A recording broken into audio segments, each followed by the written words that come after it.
leetera omuntu oyo okubeera ng'akulowoozaako buli kaseera, buli w'abaali, buli w'aba atambulidde, okubeera nti alowooza ku ggwe.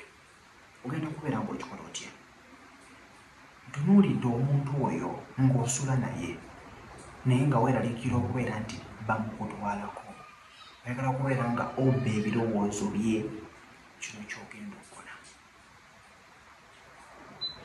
Njagala we mubeera mubadde muli mu buliri, oba we mubeera mubadde muli awo kumpi naye, kino ogenda kukikola naye nga gw'olina intention yo, naye nga kijja kukuyambako okubeera nti omuntu oyo ebirowoozo bye bibeera ku ggwe. Ogenda kukikola otya?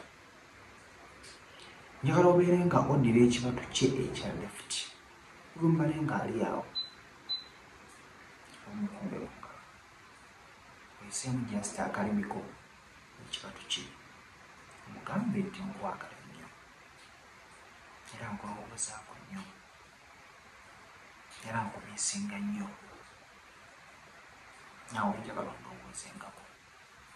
Yes, ekyo kibala okikoze lwakubeera nti omwagala. Ye tajja kutegeera intention yo, naye gw'olina ekiruubirirwa lwakyo. Jjukira buli kintu kikola, abula kikola ku ggwe, amanyi ki ky'ogenda okukola. Ye tasobola na kukirowooza ekyo nti olina ky'obala, naye bw'onoomukomba mu kibatu kye ekya left, ebirowoozo byonna bijja kubeera nga biri ku ggwe. Okitegeera? So kikozeseeko gwe wenna ali eyo.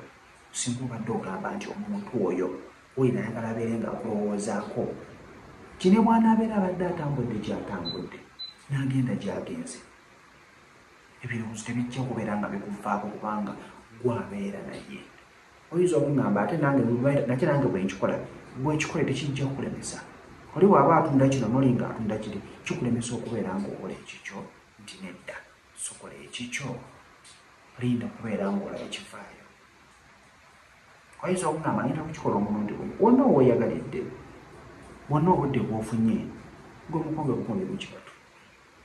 Omugamba ebigambo by'omugamba, omutunuulira mu maaso, mumunyeeye, ojja kumbuulira, kojja ntandise buto, kansubire nti ako kafunye, subscribe omupya, already okubeera ng'olisibinga amannya ag'obutonde, commentinga wansi awo. Then, eri ggwe, agamba nti tosubscribinga, video girayikinge, sharingako ewa mukwano gwo, tujja kubeera nga tuwuliziganya mbere bulungi, mbagala nnyo.